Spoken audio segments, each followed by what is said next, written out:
Good morning, good afternoon, good evening, everybody. Thank you for joining us today for this week's ICEE Environmental Physiology seminar. Today we have a very international speaking lineup covering most of the world. So we have one of my fellow organisers, Stephen, who's representing the time zone of Toronto. And then we've got all the way over to Yuri, who is in Tokyo. So we've adjusted the time slightly to try and accommodate Tokyo to Toronto, which is not bad going. Joining Yuri today will be Dr. Doug Casa from Connecticut and Dr. Sebastien Racinais. And delighted to have them all with us today to give us a talk on how to plan for global large-scale events which take place in hot environments. Specifically the Tokyo Olympics, and I'll let the speakers give it its official title as they were discussing which year they should be using before we kicked off. Each talk lasts approximately 20 minutes or so, after which we'll ask each of the panelists a couple of questions. So please do use the question and answer function to ask any questions that you want posed to the panelists. If they're not answered in the time, hopefully we can get some of those answered using the type function afterwards. I'll remind you near the time, but please do pose any questions that you might have.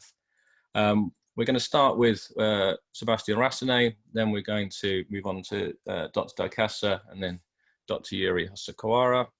As I say, please sit back, relax, and enjoy the show. So Seb, if I can ask you to share your screen and kick off, that would be tremendous. Thank you very much, Chris, for this introduction. You should be able to see my screen by now. So thank you very much for having me again in this webinar series. It's always a pleasure to discuss with you and to get some great questions from your audience. And I just would like maybe to reassure everybody that if you're a bit bored to listen to me, no worries. This time it will be different than last time when we discussed about heat therapy. So this time this is a totally different presentation. And we talk about the Tokyo 2020, as this is still the official name, Tokyo 2020 heat preparation. So whereas most of the people are talking about heat preparation from a physiological point of view, in terms of, for example, of acclimation, cooling, hydration, and so on, here we will talk about the IOC and the local organizing committee point of view. So what can you do when you are an organizer in order to protect the health, the integrity of the athletes?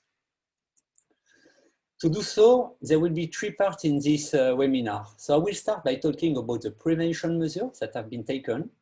Then Doug will talk about the treatment and how it has been planned for Tokyo.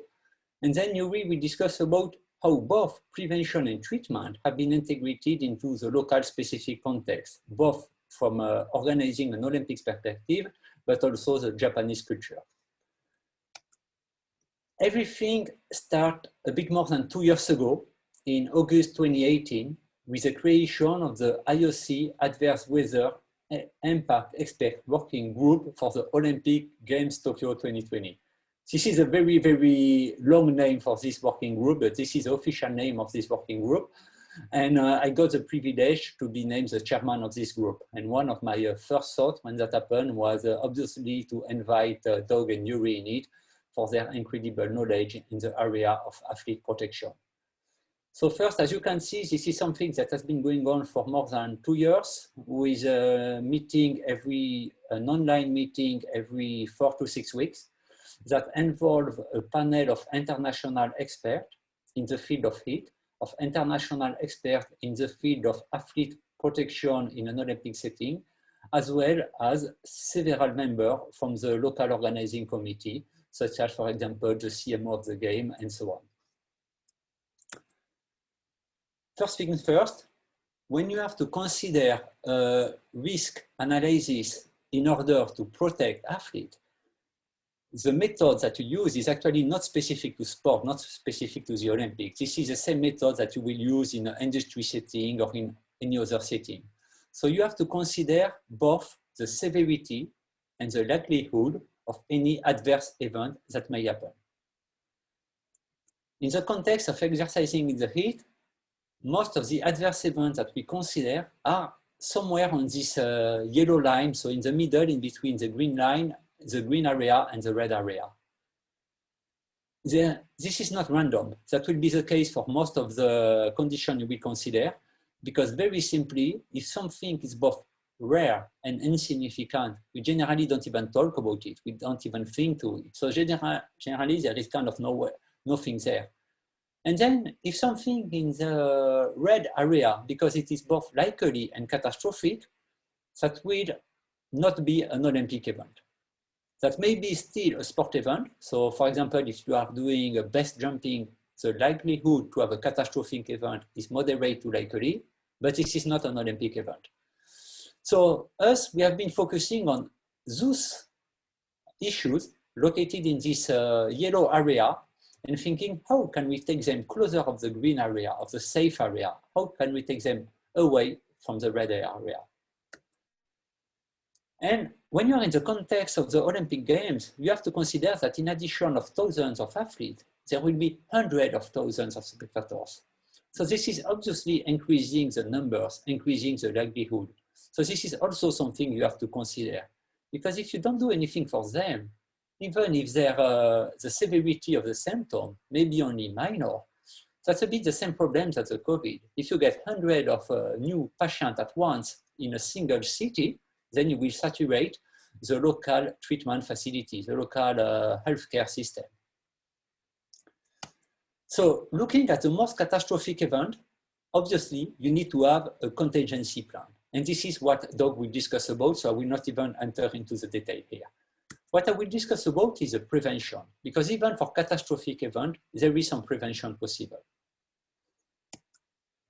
And first, I would like to thank Tokyo 2020 Organizing Committee for the incredible job they have been doing. For example, they have been recording for 3 years the WBGT on every single venue of the Olympics, hours by hours, during all the days of the Olympic period.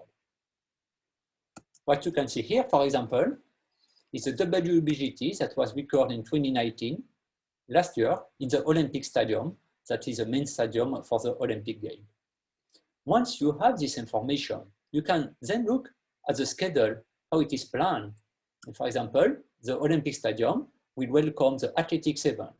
Some of them during the middle of the day, so at the time of the day where it is very hot, some other in the evening. So when you know that, you know how you can plan the event, how you can plan to have the more endurance event or combined event during the day, during the evening, pardon me, and how you can have the more power event during the day.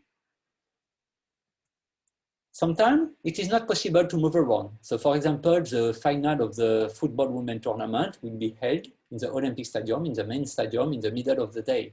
So then you know that you have to plan specific countermeasure, specific treatment measure, and so on.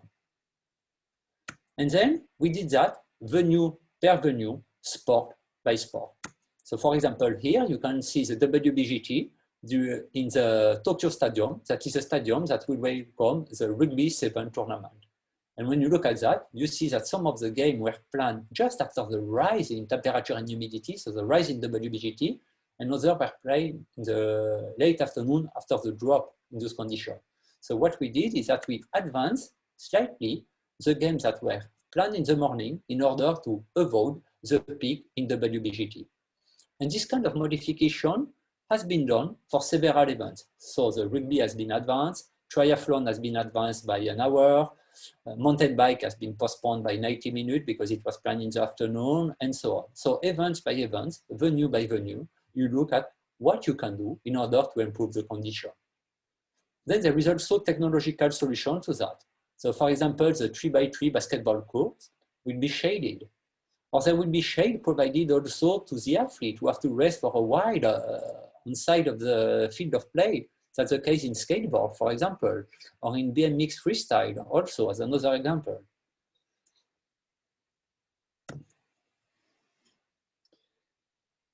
But our ability to influence the weather is obviously limited. We can play a bit on the timing, we can play a bit on the shading, but we cannot play on the sun, we cannot play on the humidity. So then we have to play on other factors. And the main one is about education. It's about educating the athlete, their staff, coaching staff, and also the medical staff on, and Yuri will discuss about training the medical staff later on, about how to react and how to prepare in order to avoid such catastrophic event. So how did we work for the education? First thing, it was very clear that most of the practitioners do not read original article and generally do not even read review or meta-analysis. So we needed another format. So we did a series of editorial in the British Journal of Sport Medicine, with each of these editorial having one figure, one message. And we got very good feedback from that because it's a very short format, and then people as nutritionists, physiotherapists, coaches are much more likely to read this kind of format. Currently, there is 10 editorial in this series, 2 more are on their way, and they will all be featured in an e-issue, so in a virtual issue on the homepage actually on the BJSM. In addition of these editorials, we still work with also on original research, but not original research from the lab. We try to involve as much as we could the international federation, because it was both a learning process for us and a learning process for them also, about what is specific to their sport, what is specific to their athletes. And a few international federations have been very responsive on both their research and their education. Then we also make sure that other documents from international federation were recognizing the risk related to heat stress. So for example, in the latest healthcare guidelines edited by the ASWAF, which is the Association of the Summer Olympic International Federation, there is inside of all the sections that they traditionally have on the various problems such as concussion and so on you can have in sport, they also have this time a specific section about heat stress and how to prevent any environmental related adverse outcome. So all those actions were principally targeting the coaches, the team doctors, and so on, and their staff. But we also had some specific educational material that was developed for the athletes. So I will not enter into the detail, but I think we all agree that heat acclimation is one of the, or even the main important countermeasures that the athlete should adopt before exercising in the heat. However, when we made a survey to the elite athlete participating to the 2015 World Championship, World Athletic Championship, AAAF in this time, but called now World Athletic, in a hot and humid ambient condition, only 15% of them had a dedicated acclimation period. So then we work with the UCI, the International Cycling Union, in order to put in place some educational material. And we managed to increase this number to 38%. So then we work again with World Athletics, and we increase this number to 55% for the road race athlete before the Doha World Champ.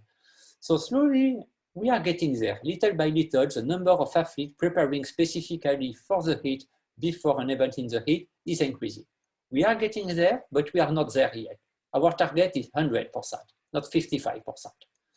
So we are still doing the same thing with the IOC, and there is a campaign called Beat the Heat that is featured on the website and on the portal called the Athlete 365. Athlete 365 is the IOC portal for all the athletes participating to the Olympics. And here also, there is a specific section about Beat the Heat with various recommendations how to prepare for the heat. For example, there is some information about what can you do if you are living in a cold country, with simple example about what people can do even if they are not living or if they cannot afford a training camp in a hot country. Same thing, there is some information about when to do it, which kind of plan you can do it. You can do it after arrival, before arrival, 1 month before.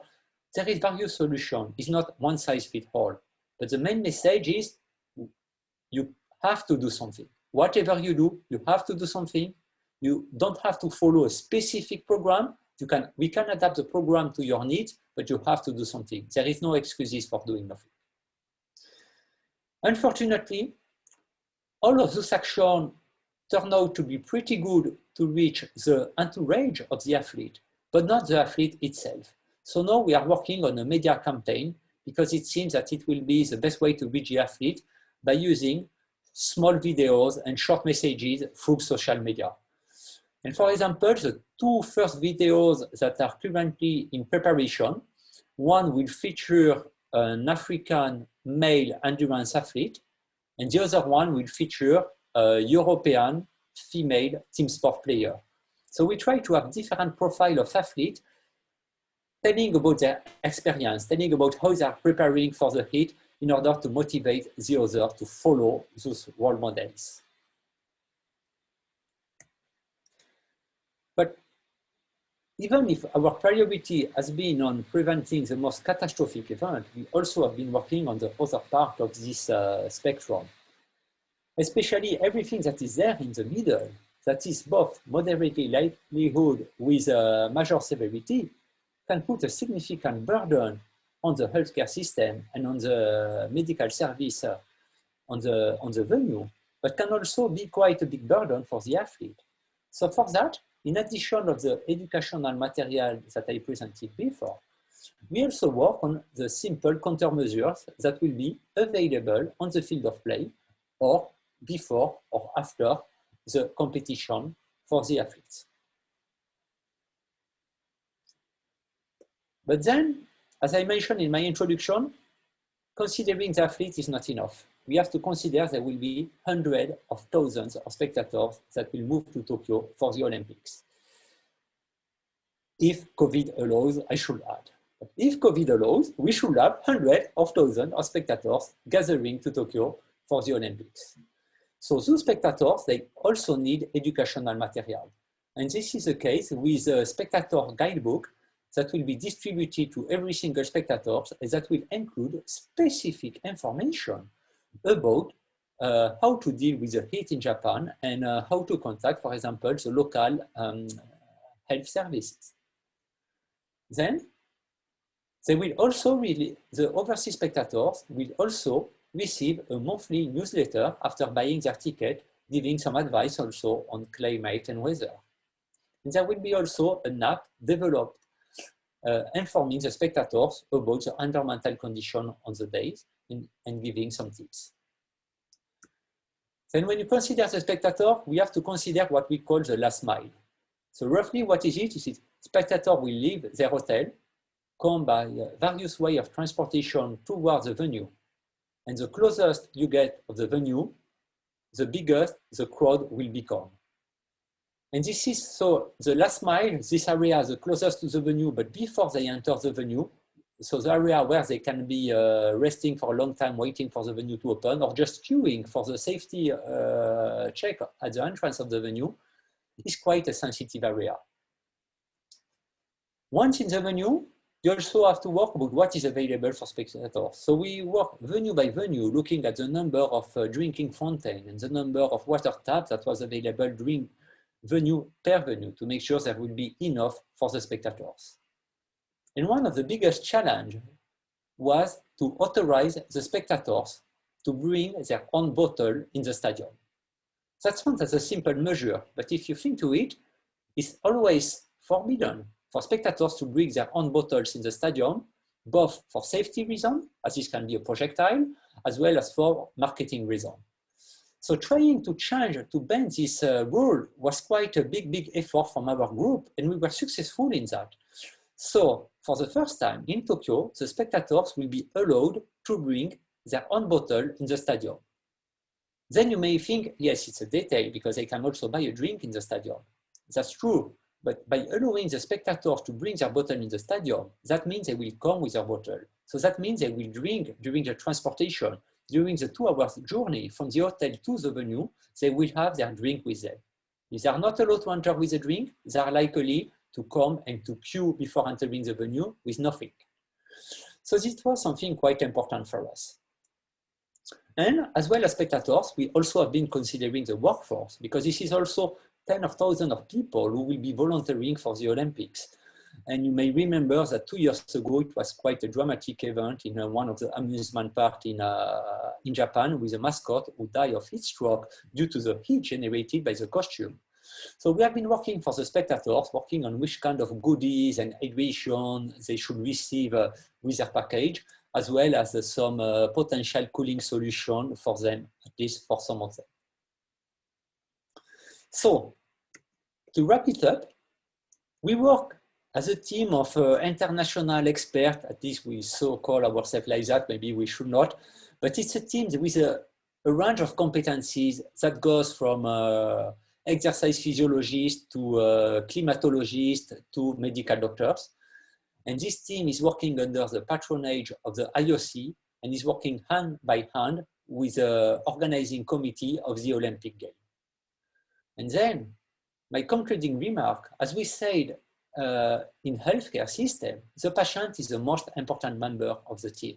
So here I would like to say the athlete is the most important member of any prevention measure.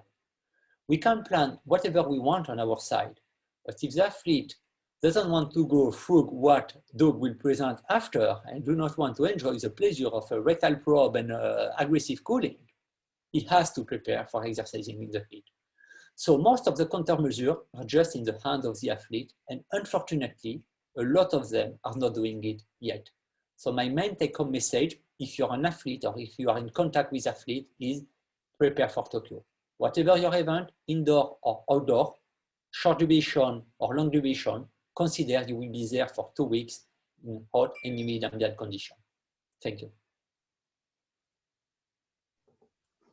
Thank you very much, Seb. That was a very interesting introduction to lots of the things that none of us ever even think about or see. I'll certainly be keeping an eye out for the non-branded bottles in the stadiums. On those simple interventions, but I guess that took a lot of work to actually get actioned. We have one question in the Q&A, which is from Alice, who's actually one of my master's students, and it's a question that I had as well. You mentioned about obviously the preparation being integral, but the number of athletes adequately preparing is not 100%. It's going in the right direction, but not 100%. What do you think the main barriers to that are? And obviously you've done a few things to try and address that, but what would you think the main barriers are? So a few years ago, we thought that the main barrier were logistical. But it's actually not the case, because this is very easy to simulate heat. You can just put a bathroom heater and a boiling pan of water in a bathroom, and then you get some hot and humid condition. So actually, the main barrier are most of the time cultural. For example, a lot of athletes are used to do altitude training before competing period, and they will not want to change that. They will tell you, but my standard routine is to go for 3 weeks or 4 weeks of altitude training. Then I have 1 or 2 weeks of taper. Then I do my competition. So I cannot fit any heat exposure there. And I don't want to touch my altitude training because it has always worked for me. And this is, I think, the biggest, or the most common reply we are getting from the athletes and from the coaches nowadays, is that they don't want to change their altitude training. So what they have to understand is that altitude training will change your performance by 1%. That's the difference between the podium and not the podium in normal condition. But when you go in the heat, your drop for an endurance event of an hour and a half will be around 15%. So the 1% you gain with altitude doesn't matter at all there. So you first need to recover your 15%. Yeah, I was thinking that obviously you've come at it from a safety point of view, but obviously the athletes can come from performance point of view. So that's the key message they want to hear is that. Questions just come in from Lee Taylor. He's got a follow-up question, which is the next question, which I guess is the $1 million question, Seb. But how can you convince the athletes / coaches that the 1% altitude performance improvement is not worth it compared to the 15% heat? $1 million question, I guess. If you asked me this question a few months ago or last year, I would have said that the kind of leaflet we are doing and with this kind of poster, for example, with very short and clear messages was the way to go. But it turned out it's not enough. And those recent months, I've been speaking with a lot of athletes, coaches, and so on. And all of them have the same message, is you need to have a role model. An athlete will follow another athlete. You know, we have some athletes, they will say, yes, I believe you, but that guy who is a leader of the World Cup or who is a world champion is not doing it. So we'll not do it neither. So they want to follow a role model. So now what we need is not scientists speaking to athletes, it's athletes speaking to athletes. So this is why we are doing this campaign, this media campaign. And I'm believing, or at least I'm hoping, that this will be successful. Fantastic. Fingers crossed. There's a couple other questions, but in interest of time, Seb, I'll ask if you can sort of type the answers, hopefully, to them in, and we can get Doug getting up and running. So thank you very much again for that, Seb. And if you just want to unshare your screen, and Doug, if you'd like to share yours. So now I think we're moving on from we're moving on to the athletes that didn't listen to any of Seb's advice, and Doug's going to go through what we can do to those stubborn athletes that we regret not listening to the preparation advice. Thank you very much, Doug. Thank you, Chris. It's an honor to be on right now. Can you guys all hear me? Sounds good. So first of all, I would say it's one of the highlights of my career to be on the Heat committee with Seb and all the others. So truly thankful for that. It's been a wonderful experience. We certainly didn't think our job was going to extend out an extra year, but here we are. Also a huge perk that Yuri out of pocket is going to pay for the whole committee to come to the Tokyo Olympics. So we're very thankful for that, to have a whole 2 weeks there. So no, seriously, very honored and humbled to be a part of it. So I'm going to share some of the kind of insights that kind of led up to the things that we've had to consider. Some of the background, just in this field in general. For people who don't know me, I work at the Korey Stringer Institute at the University of Connecticut, where we focus on health and safety issues for warfighters, laborers, and athletes. Just at any talk I give, I have to say my disclosures because that's part of my job requirements. So these are our 9 corporate partners, and obviously you get money from grants and royalties and working as an expert witness and giving talks. This is where I work. This is our heat lab at the University of Connecticut. It's a 500 square foot facility. So this is, if anyone ever is nearby, certainly come and visit us and hang out for a little while. So we're talking about, time in the heat, we certainly think about Tokyo 2020, but we also have to just put in context, as Seb had mentioned just now, about some of the recent things that we've seen and some of the things we're going to see in the short term in the future. Certainly the track and field world championships that happened last year in Qatar 2019. I also was in Qatar for a week with Seb and all of the medical staff and team getting ready for that event. And then obviously now all the steps for Tokyo, but the next 2 Olympics after Tokyo, Paris and LA, also could have brutal heat conditions. And as many of you know, the World Cup is going to be in the Middle East in 2022, and it's been moved from July, where just brutal conditions, to slightly less brutal conditions in December. So still a lot of different heat conditions for us to consider. And so the things that we're presenting here, I'm just trying to make a point that these would be relevant in a lot of other, mass participation events worldwide that are going to face some extreme and unique heat situations. This is an article that Sebastien and I and others just published last year, talking about the things that we learned in preparing for the World Championships for track and field, some very unique situations. I mean, keep in mind they air conditioned an outdoor track stadium so that the surface temp for the runners would be in the mid-70s for Fahrenheit. And then the marathons were run at midnight and the race walks were run at midnight to try to minimize to the best of our ability their amount of heat stress that they would face.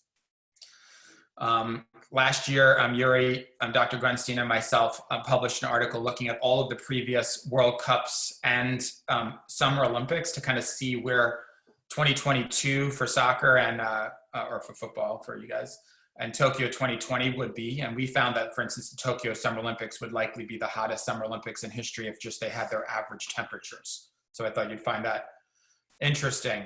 Then this article just came out a few months ago, looking at even a more in-depth look at the different venue sites for the Tokyo 2020 Olympics. Dr. Vanos, Dr. Grunstein, Thomas, and others worked to put this together, looked at every single venue, time of day, and when the competitions would be taking place to get an idea of what kind of environmental conditions we would face, and then even looked at, like I said, every single venue to just see like, you know, what percent of the time of the day when they're above certain thresholds, and when would the participation typically be for that particular Olympic sport. So again, to put in context of our preparation, I thought you'd find this interesting. For the context of my presentation, this particular paper is probably the most important, because it's, I think, the most recent document, came out 2 years ago, in terms of what's worldwide accepted in terms of best practices for the pre-hospital care of exertional heat stroke. So everything that we're doing to prepare the medical staff for Tokyo really is to try to fall in line with the recommendations that are in this document. And so all the people that are on this webinar right now, it's a very brief, easy to follow document that I think you guys could utilize and adapt for different venues that you may be supervising or assisting with.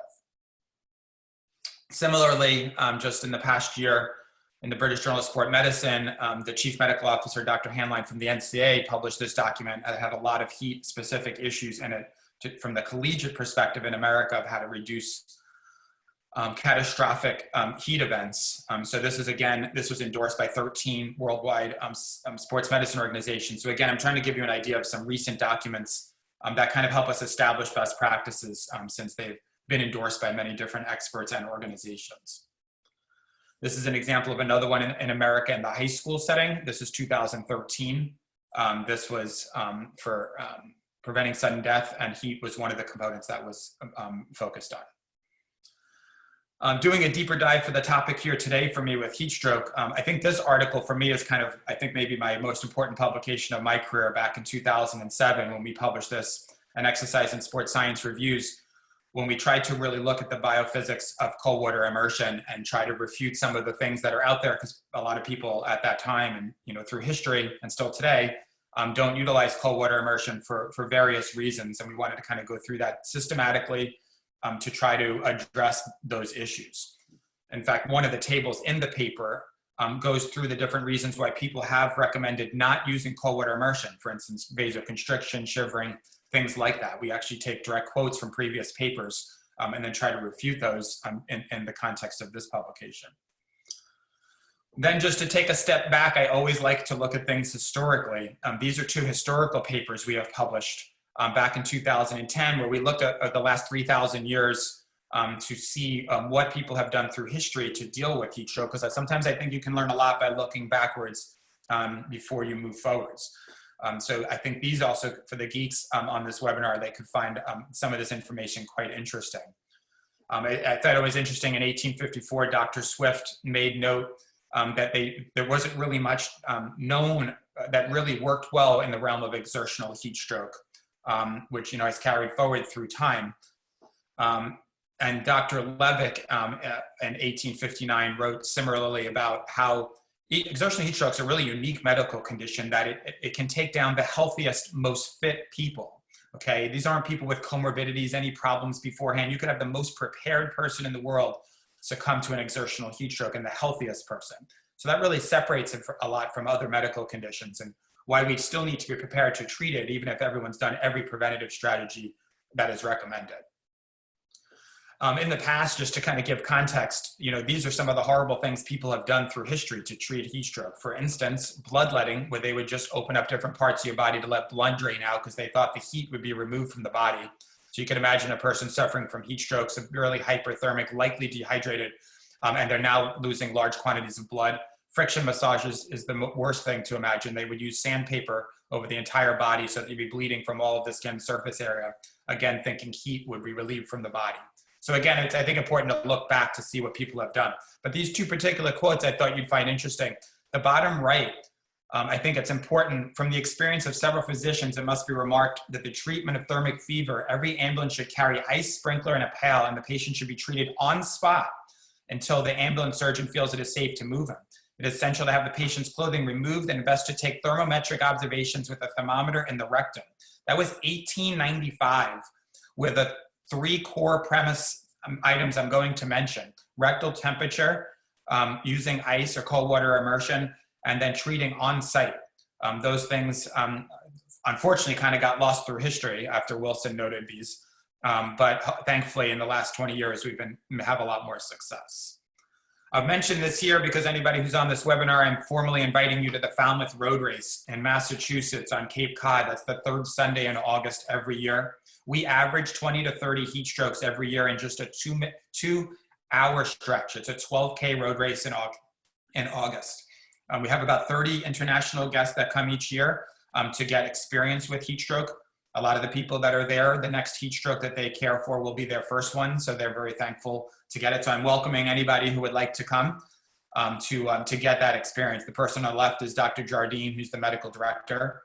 And like I said, 3 years ago, we had 48 heat strokes and 55 heat exhaustions. So I triaged 103 people in the span of 2 hours. So you can get to see that on site to kind of see what care looks like. We have not had anybody ever die from heat stroke at the Falmouth Road Race, and over 400 treated. For anyone who's entered the medical tent that we could apply what I'm going to be telling you about. This is an example at Falmouth Road Race of tubs that are recommended. It's a 150-gallon tub, extremely affordable. To give you an idea of how simple it can be, and if the person's not combative, you could have just as few as 2 or 3 people. Keep in mind, we're treating like 20 people simultaneously in 20 different tubs. But I think it's important to take a look back to also understand when things go wrong related to exertional heat stroke, what are the mistakes that people make? So we published this back in 2012 and looked at all the different cases of heat stroke we were aware of where someone died and what were the things that went wrong. And we generally found 4 common problems. Okay, 1, an inaccurate temperature device was used. So they used something like a temporal, axillary, tympanic, some other oral, some kind of device that did not give an accurate assessment following intense exercise in the heat. So a heat stroke was not diagnosed, obviously. There was no care or treatment was delayed, likely maybe due to the inaccurate temperature or just not recognizing the seriousness of it. An inefficient cooling modality was used, for instance, ice bags on peripheral arteries or a fan or air conditioning or other things like that that have very inferior cooling rates. And then they immediately transported the person, so no cooling happened during transport and the hospital was not prepared to do aggressive cooling on site when the person arrived. So those were our 4 most common problems. I mentioned that because obviously preparing for Tokyo or any of the other events in the future that I mentioned or the ones you may be working, if these are the common problems, these are things you obviously want to try and avoid. I mentioned this quickly. There's a case, Towson University in America, Gavin Class, college football player. So 4 key things for treating heat stroke: recognizing it quickly, rectal temperature, cold water immersion, cool first, transport second.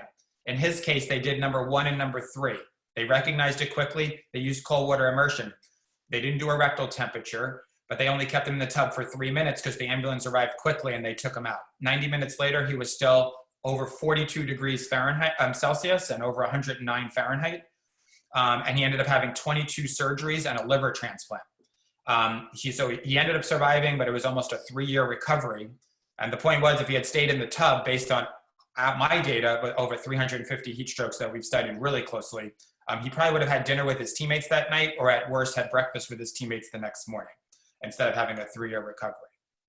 Also in America, you may have heard about the high-profile case of Jordan McNair. Similar, this report that's on the screen is a publicly accessible document that's great for education, 100-page document about all the things they did wrong for his heat stroke care at this very high-level university that had appropriate medical staff and stuff there. They just didn't implement it properly. Again, kind of reiterating the need for the appropriate emergency action plan and having the right strategies in place. So I mentioned those 4 things to you, those 4 steps. Recognizing it quickly, like eliminating cardiac as a possibility right away, and then realizing that if someone collapsed during intense exercise in the heat, just considering the high likelihood that you could be dealing with a heat stroke and looking at that possibility first, assessing it with an accurate temperature, doing that cold water immersion, and then obviously doing that cooling on site, that advanced care. And why do we need that accurate temperature? A lot of people say, well, I think it's a heat stroke, I'm going to put him in the tub. But that can't be our strategy because we don't know then, we're not sure it's a heat stroke, could be something else. And then also we don't know when to take him out of the tub and to implement that cool first, transport second of when to ship him to the hospital. The 2 key diagnostic criteria for heat stroke that's separated from other serious medical conditions, for instance, like hyponatremia and hypoglycemia or heat exhaustion or head injuries, things like that, other things that could cause CNS dysfunction, are this CNS dysfunction with that severe hypothermia at the time of collapse, typically over 40.5, 104.5, or 105 degrees Fahrenheit. When we're just looking at temperature assessment, we've published a lot of studies. I don't have time to get into these, but basically the bottom line is during intense exercise in the heat, the other devices on the outside of your body that I mentioned earlier are just not accurate. So for instance, axillary, obviously not accurate when you're at these high body temperatures. It's not tracking core body temperature well. Similarly, temporal, not tracking body temperatures well. It's not surprising, you know, based on where it is and things we see with skin temperature, but a lot of people rely on these other devices like tympanic, temporal, and axillary, and they're just not accurate. A nice study that was done with actual heat stroke patients showed that temporal could be as far as 6 or 7 degrees Fahrenheit away at the time of collapse. So why we don't want to use these other devices. So logistically feasible and valid, we're really left with rectal when during an acute situation to assess body temperature, and why we recommend that for field settings for the assessment of the potential of heat stroke, you know, in these medical, mass medical tent situations that we will face at Tokyo 2020. I want to just quickly take 1 second. This study was published last year that showed that tympanic tracked very well with rectal, but they didn't get people's temperature really high. And it was done in normothermic situations. And this, we don't see this when people are doing intense exercise in the heat. And the data and everything, the study's all done, you know, well. My fear was that the discussion section is noted here saying that it could be used as an alternate measure for core body temperature while exercising in a hot and humid environment. And that worried me a great deal. And after we read that at Falmouth last year, we collected this data with actual heat stroke victims and tympanic, and we found that it was approximately 4 or 5 degrees Fahrenheit away, or 2 degrees to 3 degrees Celsius away. So certainly you might think it's heat exhaustion and not be thinking heat stroke. So we, again, want to recommend people to be using rectal, you know, during potential medical emergencies for heat stroke. When we're looking at just cooling issues, this is an animal model that Dr. Hubbard deserves credit for from 1977. I just redrew his table as a figure, and we published this in 2010 in MedSci. And you look at the curve over time, the bottom line is that the more minutes that pass, so the degree minutes at the bottom is the number of minutes that the person's above 40.5 degrees Celsius, or the animal model here. But in humans, if we see a similar trend, as more minutes pass, there's more either complications or death from the heat stroke. But in the human model, of the ones we've studied, that we do have this 30-minute window where we don't seem to have any either complications or short-term complications or permanent complications or death if you can get the temperature under 40 degrees Celsius within 30 minutes.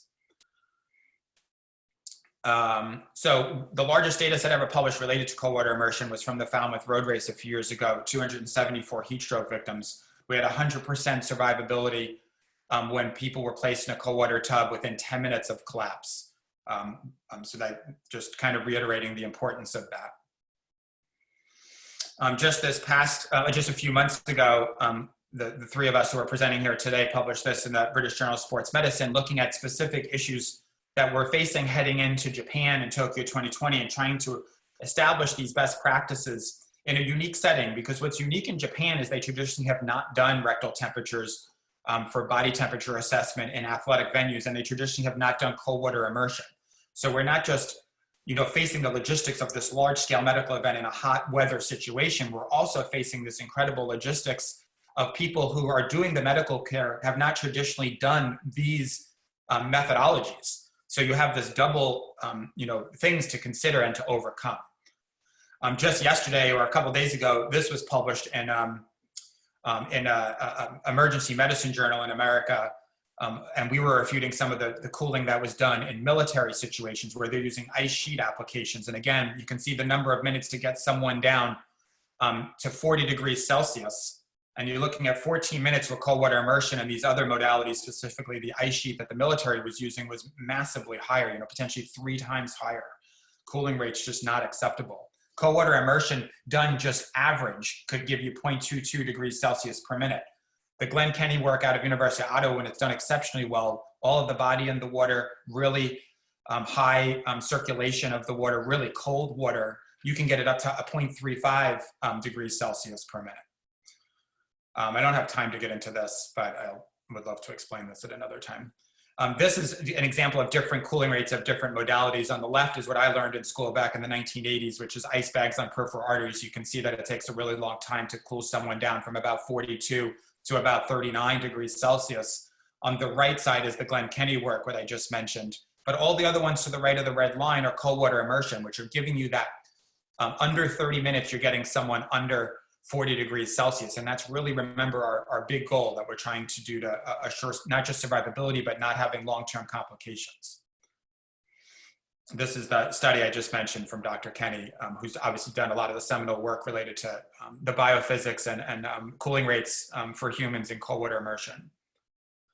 Dr. Hosokawa published this with TACO method, and I mention this because there's a lot of venues in the Olympics that we might not have immediate access to cold water immersion, and similar in the military settings and other athletic venues, and in a lot of laborer settings, where this TACO method or like burrito method can still give you really good cooling rates, potentially 0.15 to 0.17 degrees Celsius per minute.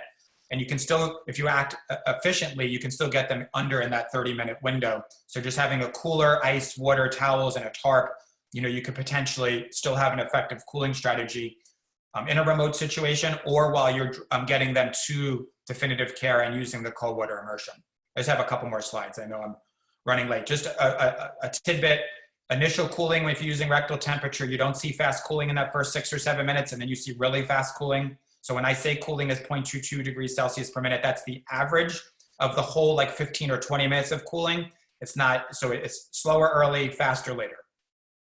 We published something related to that. I know you can't, this is for some reason blurry, but back in 2009, we published a data set from a bunch of heat stroke victims showing that change in cooling rate between the first 6 minutes and the next 6 minutes. I don't have time to get into this, but I wanted to just make a note. There's a great case study we published recently of a high school football player who died in America from heat stroke. It goes, and something you can maybe use in an educational setting. And we do this timeline showing the number of minutes that were lost because of inappropriate care. So I just make mention of that if you ever wanted to utilize that. Similarly, different body size people cool quite similarly. There's a slight difference based if it's lean body mass and other things like that, but still it might be the difference of 2 or 3 minutes of cooling. It's still going to be super effective with the cold water immersion. So this is the bottom line here. Black is cold water immersion. Rotating cold wet towels or like tarp might be the white, and then the ice bags in the peripheral artery, the ones taking a long time. Why we want to move judiciously. We just published this like literally last week. This just shows when people are not cooled quickly, what can happen. And here you can see when insufficient cooling takes place, we have 32 people survived without complications, but 116 people survived with medical complications. When they had adequate cooling, we had 346 survivals and only 4 people with complications. So again, just showing you the importance of really acting quickly. Seb and myself and others, Dr. O'Connor, Dr. Nye, came up with this flow chart, which is similar to things we're using for Tokyo to really help medical providers who don't typically care for heat stroke, having an easy to follow method to work their way through getting to that cold water immersion. Just 2 educational things I want to mention. I put up how to Google them. This is a 4-minute educational video for a staff you may be working with. Cartoon format, easy to follow on how to care for heat stroke, more for the general public. This one here is a 12-minute video really meant for medical staff at NFL Play Smart, Play Safe that just came out last year that goes through all the basics and does a case study of showing you how to cool somebody with cold water immersion and how that process works. So I'm sorry I went over a couple minutes, but hopefully that was helpful. I can take a few questions if there's time. Great, thanks, Doug. Definitely worth the slight overrun. 2 quick questions. One is, I guess, looking at long-term consequences of heat stroke. So question said, some evidence of prolonged elevated metabolism in athletes for several months post-heat stroke. Do you know what causes this prolonged consequence? I don't maybe specifically know the answer to that, but I don't doubt that for a second. People who are not treated properly, we regularly have them visit, they come and visit us from around the country at Korey Stringer Institute. So we see, I don't know, between 15 and 20 people a year, whether they be soldiers, laborers, or athletes who are not treated properly and are now having these long-term complications and need help with their recovery and help with returning to their job if they're going to even be able to. So I don't doubt that we see that. I can't give you a specific reason, but we see people having long-term issues where muscular issues where they get rhabdo at lower thresholds. They have cognitive deficits when they're not treated properly long-term, sometimes either liver or kidney issues, certainly thermoregulatory issues. So certainly not uncommon. And the last one, which I think links quite nicely with Seb's talk, is again with all this evidence and data showing how important it is. Obviously, there's still not the buy-in or the usage and the adoption that you'd like. So, what do you think maybe the main barriers to people actually following the guidelines are?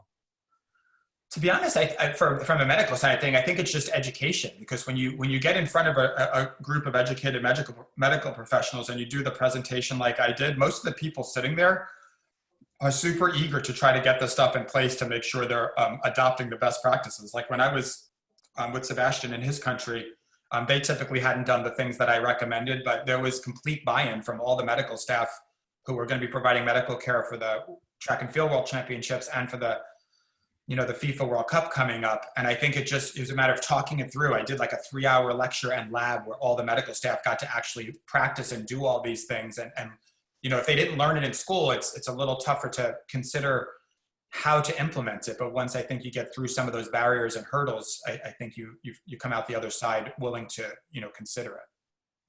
Great. You just need to keep shouting the message out. Yes. Great. Well, thank you very much, Doug. Nicely complementing Seb's talk. And now the last talk, which I think was somewhat cruelly left till last, as it's now 7 minutes till midnight in Tokyo. But Yuri, if you'd like to share your screen, please. And now we're going to have some Japan-specific insights. Sure. Okay. Can you see my slide? Good? Okay. All right, thank you for the introduction, Chris. Today, I'll be sharing my experience, my ongoing experience, since it hasn't ended yet. We're still preparing for Tokyo 2020, and how that progress has been since the start of it was probably back in 2019, early 2019. So I'll be sharing my journey, my involvement with the organizing committee. First things first, disclosures. As Sebastien explain, I am a member of the expert working group for the IOC, and I am also an advisor for the Tokyo Organizing Committee for specifically in their preparation for heat deck management. But the materials and views that I'll be sharing today is strictly my own, and I will not be presenting on behalf of the Organizing Committee. And I have no financial relationship disclosed in relation to this presentation. So as Doug alluded to, there are some key components that you need to make sure you meet to make sure you have a optimized pre-hospital care for EHS. The first component is you properly identify that the patient is actually having exertional heat stroke. So in order for you to do that, you need to take internal body temperature with rectal thermometer, and you would also need to look for the signs of central nervous system dysfunction. And then the other component that is also vital is that if you detect an exertional heat stroke, if you diagnose one, you need to rapidly cool the patient for an optimal outcome. And this whole context that we're talking about for the Tokyo Olympics and any sporting event really is that we need to cool the patient first before transport. And in order for us to do that efficiently and also efficiently and effectively, the best way that we know with the evidence is cold water immersion. So those two components, proper identification and cold water immersion, those two are the main components that I need to make sure that the medical volunteers who will be involved at the Olympic Games are aware. Some of the key background that I would like to share before I move on to Tokyo specific context is that there are some unique aspects to the medical coverage system in the Olympic and Paralympic Games. The first component is that the organizing committee, so for Tokyo 2020, it would be the committee in Japan, is tasked to provide medical services at the venue. And this type of services include the athlete medical coverage at the competition venue, but also providing the care at the polyclinic, which will be built in the athlete village where the athletes stay, And the organizing committee is also tasked to create a network of referrals so that they have predetermined or designated hospitals if something were to happen that could not be taken care of within the polyclinic. So it is really up to the host town or the city to create this medical system for the entire duration of the Olympic and Paralympic Games. There's also another uniqueness about the Olympic is that the initial evaluation and triage for the most event is done by the venue medical officer and the medical staff, again, prepared by the organizing committee. And what this means is that if an athlete were to have some sort of an injury or say a suspected exertional heat stroke, it would be the medical volunteers from the organizing committee that would be tending the athlete first, not the medical staff that they bring with from their respective countries. Now, in some events, there are certain rules that are tied to that specific sport, say that you may not have access to the athlete unless you have a permission from the referee. Or in some contexts, such as football or soccer, you already have your own team medical staff on the field. So in those circumstances, the line of communication could change, but generally speaking, especially with the pre-hospital care of exertional heat stroke, because you need access to cold water immersion tub, because you need to have an access to the follow-up triage, a lot of the key players for that execution would be the medical volunteers.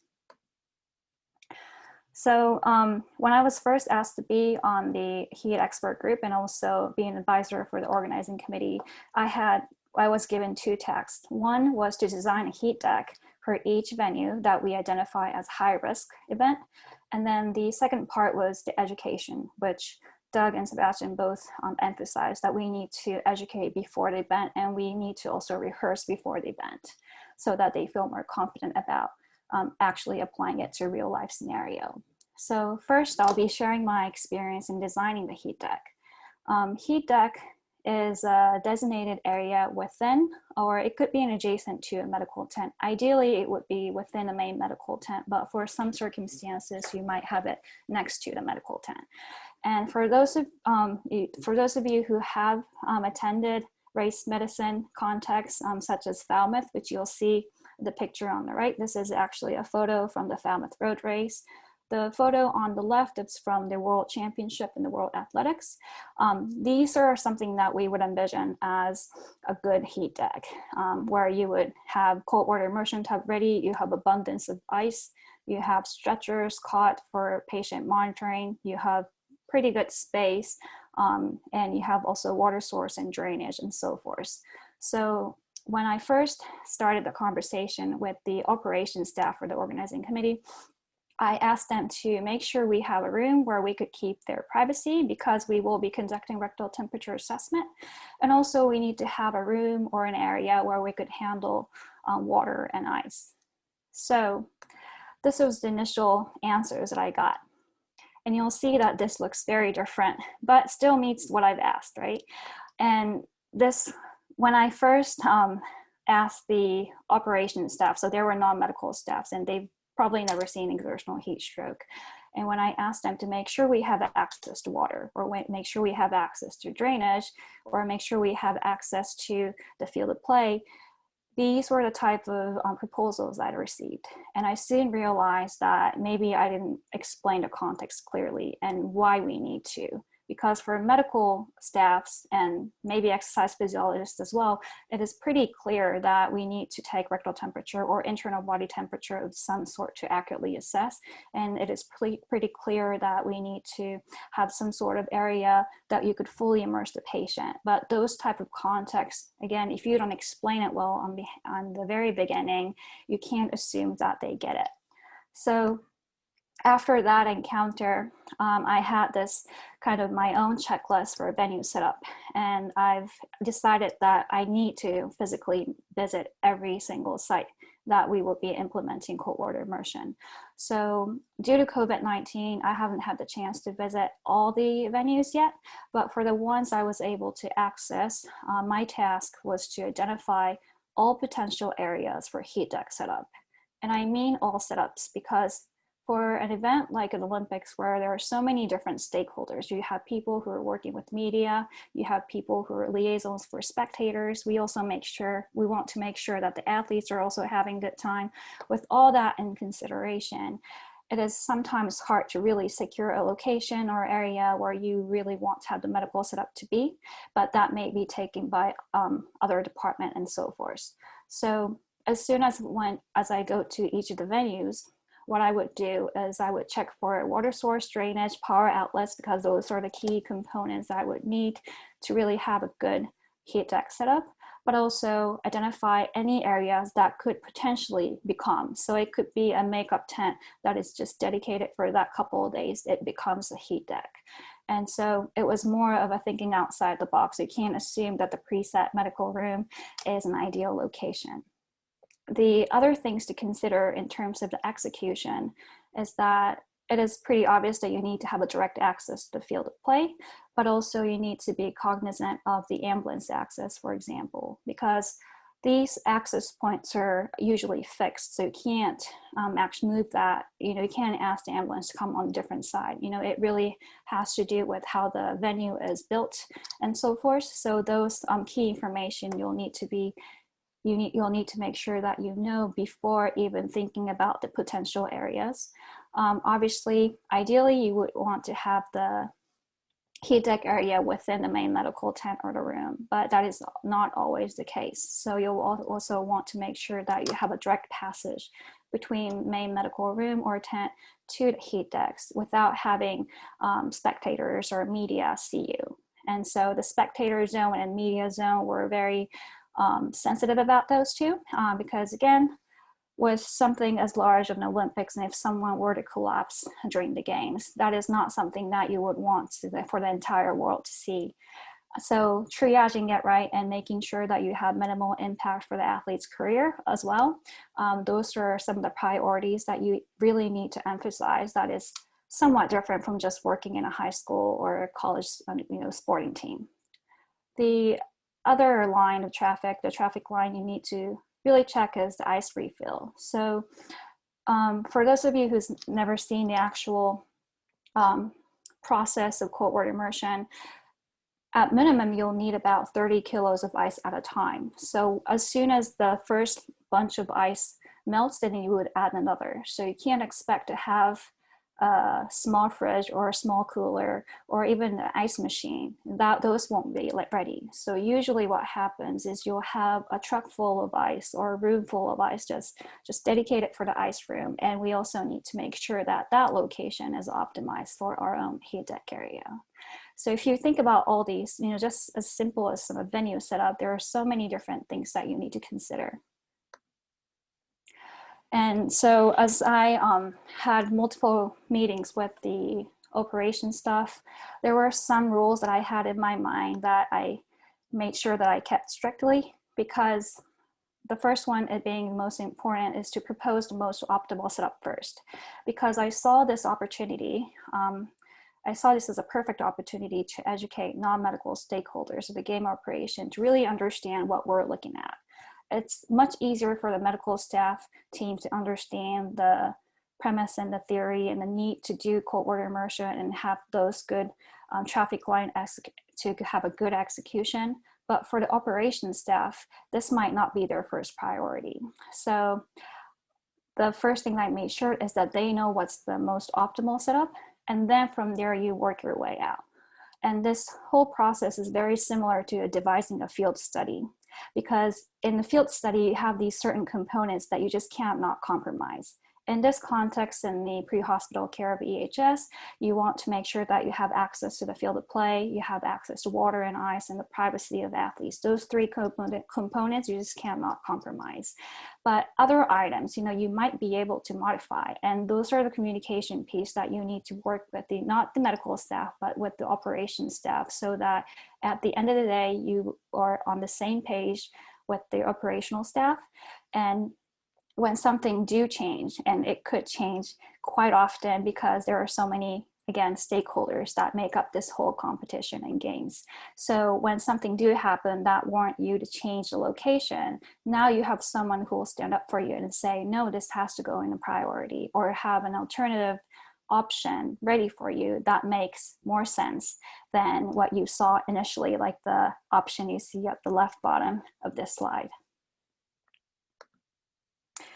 The other aspect of the preparation is how to educate our medical volunteers. And as Doug alluded to, there were certain unique contexts in Japan where most medical professionals in Japan are not familiar with taking rectal temperature pre-hospitally. They do take temperature rectally at the hospital, once they're admitted to the hospital, but the concept of starting the treatment, medical treatment, prior to the transport to the hospital was something that was not being thought about within our medical practice.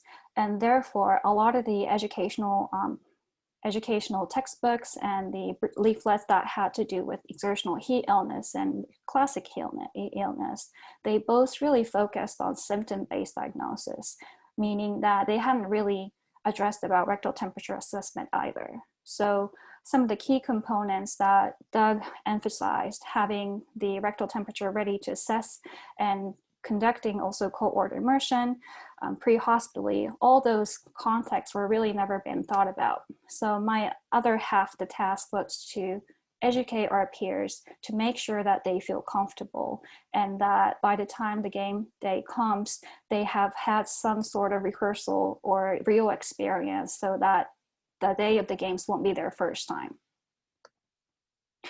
So this is a brief summary of the flowchart that compares how the triage is different between the international standard versus what's considered traditional in Japan in terms of exertional heat stroke.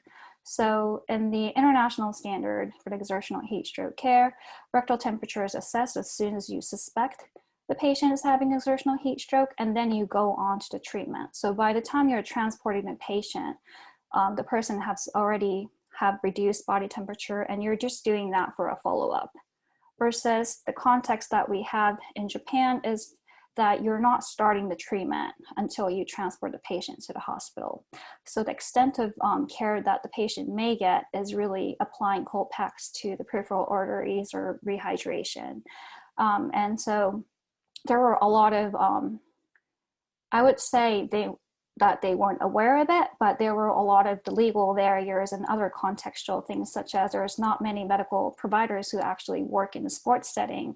All these combined made it that most majority of medical providers in Japan weren't really familiar with the international standard. So starting in the spring of 2019, I began my training sessions with the peers in Japan. And as soon as I started my training sessions, here are some of the perceived barriers I observed among the healthcare providers. And if you see all these reasons why they feel incompetent or fearful about actually doing the cold water immersion or rectal temperature assessment, it all comes down to the fact that they just haven't done it before. And the last bullet point that's highlighted in red is what scared me the most. For some of the people, what I was preaching was actually contradicting what they have been taught. Because again, the concept of providing the care earlier on in the pre-hospital setting was not something that they were being taught. So these were the items that I needed to make sure that I provide more explanation, that they feel more confident about providing the international standard of care. So in terms of my mental checklist that I had built for establishing a good practice for medical volunteers is that education first. And when I'm educating medical stakeholders, I made sure that I'm not just talking to the venue medical officer who is kind of serves as the leader providing the care for each venue. But I also made sure that I have direct access to the venue medical attendant physicians, nurses, and physical therapists. And it was also vital that we communicate with the physicians who work at the polyclinic and also the designated hospitals, because those individuals would be the one who will be then getting the patient who's being cooled at the heat deck, and they're going to be conducting the follow-up. So when we're saying that, okay, you have an EHS athlete coming in, they needed to also be on the same page that the athlete's coming in being cooled. So because a lot of the things that we were proposing were so new to majority of medical staff in Japan, it was made sure that we're directly contacting all these stakeholders.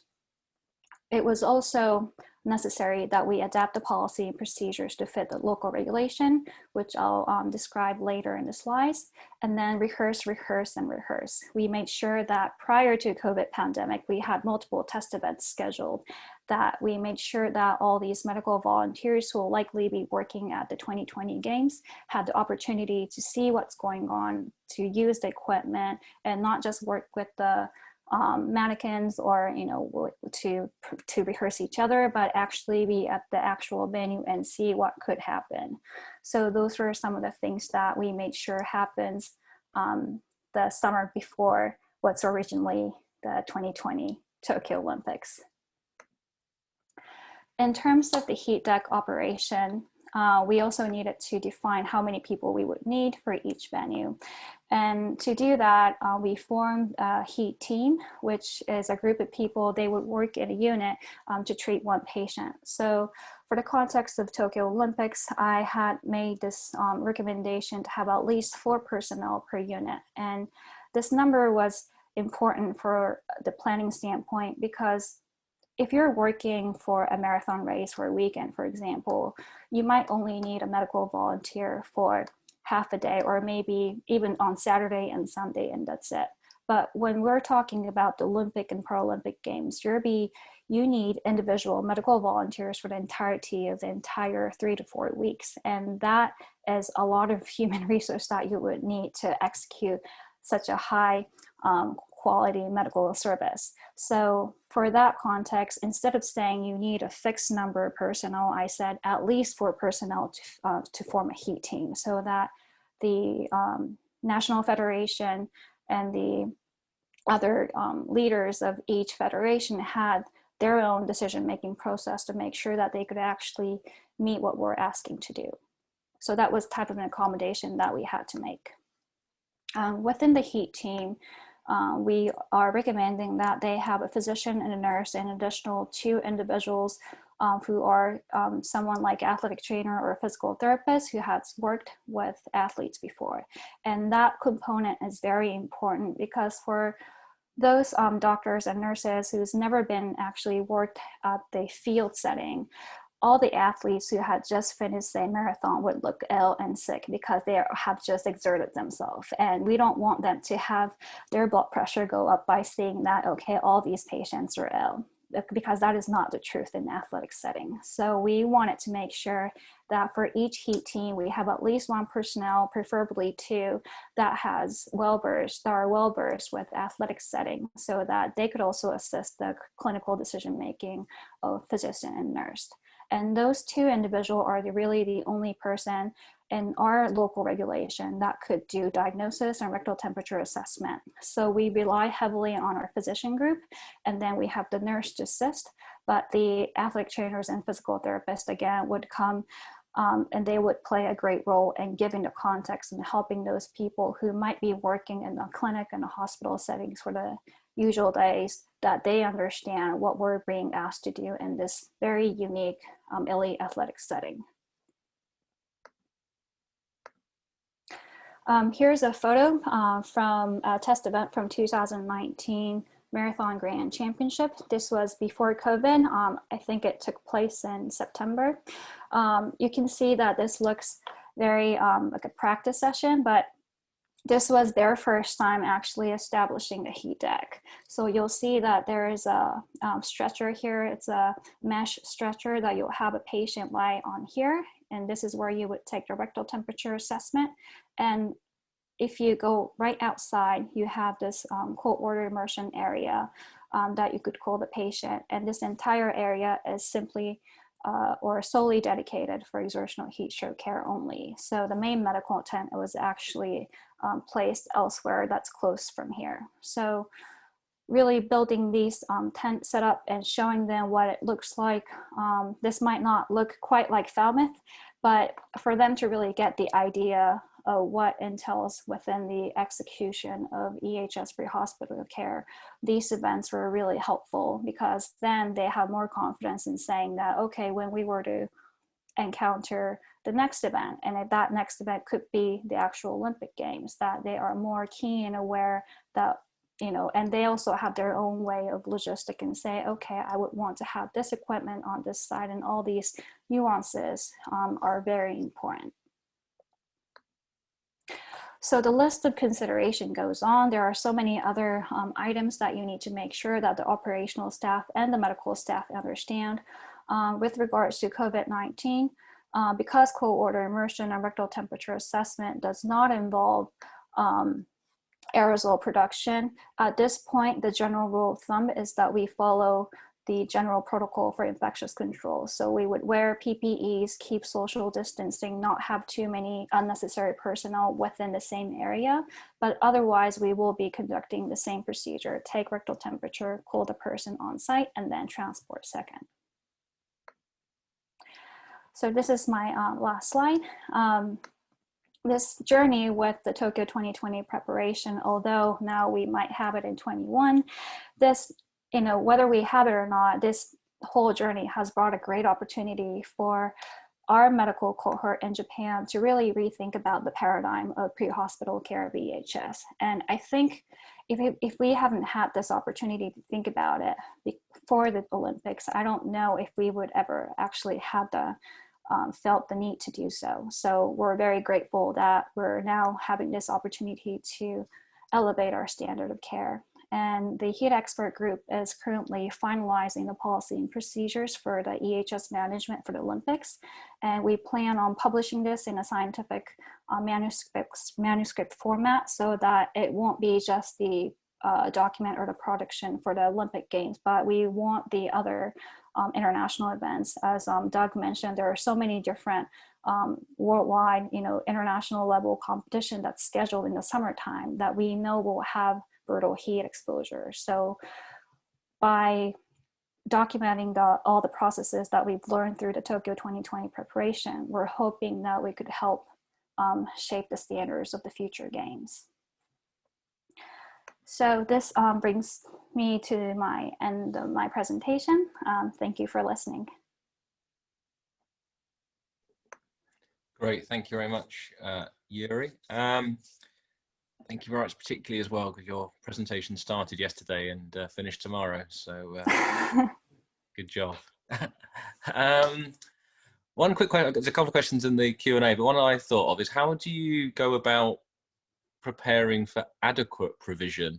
Because do you have a way of establishing the likely frequency and then putting enough things in place to combat that? Or how do you go about sort of assessing the potential scale of the problem?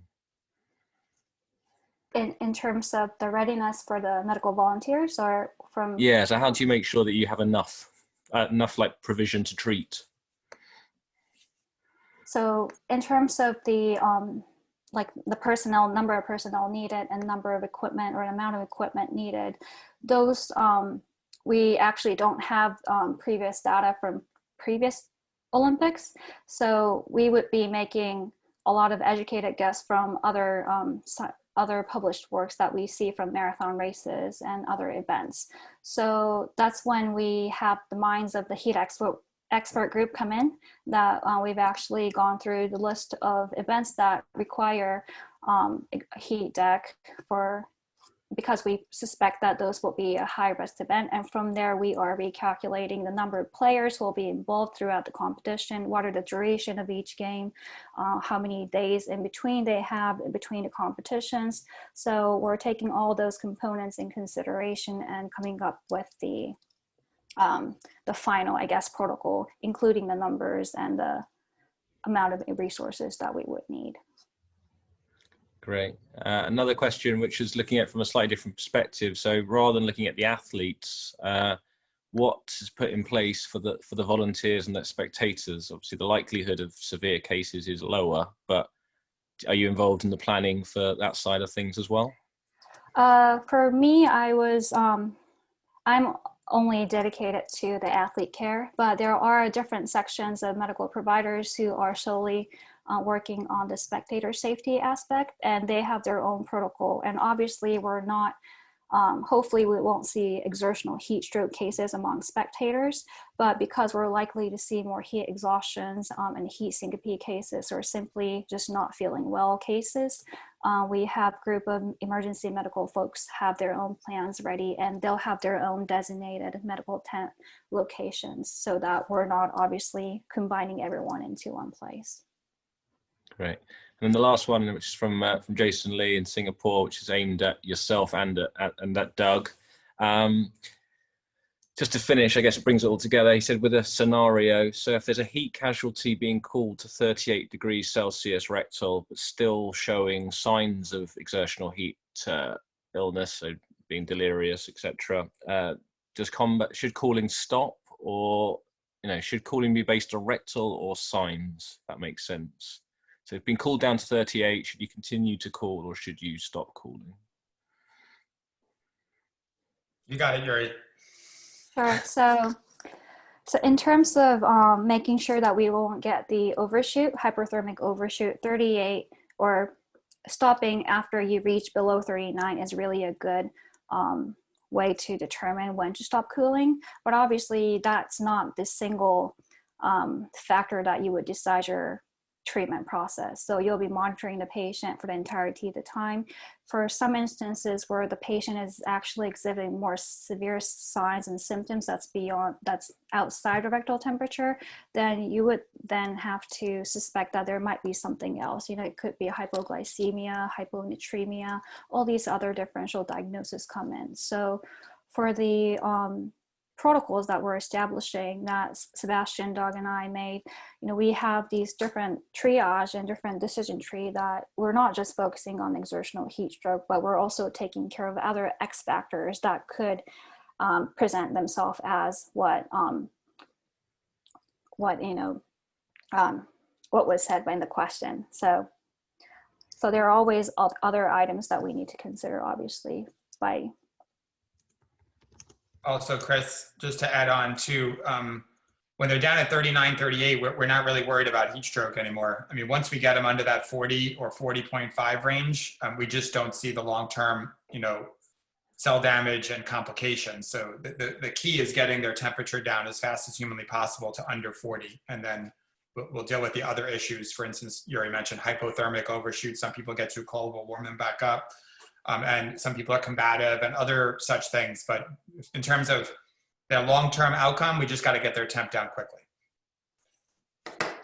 I would also add a comment that there is a caveat where in the editorial that we published in BJSM, there are some cases where you see a huge drop immediately that's almost physiologically impossible. And in those cases, you need to suspect that maybe the probe is dislodged or there's something wrong with equipment.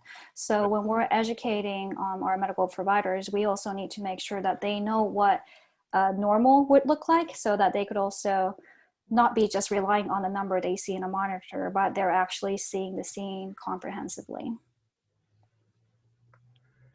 Fantastic. Thank you very much. And thank you very much to all three of you again. Really, really interesting presentation. As I said earlier, covering lots of aspects that I hadn't even sort of thought was even something that needed to be given any thought. So it's great to have a little insight into that and a little peek behind the curtain. For those attendees that maybe have just joined this one for the first time, we have a back catalogue of a number of talks, and they range right through from basic science to applied science to the application of an athlete testimony. It's a full range. So I think today gave everyone, if it was your first time, because there certainly are some new people, a very nice snapshot of the sort of material that is covered. 2 weeks time we have our next session, so we're running every 2 weeks. We have a bit of a changing time at the moment to accommodate various time zones. So in 2 weeks time we're going to have a session dedicated on altitude physiology with Dr. Brendan Scott and Dr. Olivia Gerard, who are currently based in Australia. So it's going to be a session that is going to be a lot more friendly time zone for people in like yourself, Yuri. You probably would have preferred that one. It's going to be at the 9 a.m. UK time, and then your own local time accordingly based on that. So it's going to be what's that? 5 hours earlier than today's session was. So perhaps not so good for you, Doug, but better for you, Yuri. So hopefully we'll see many of you there. As before, you can sign up for free on the ICEE2021.com website.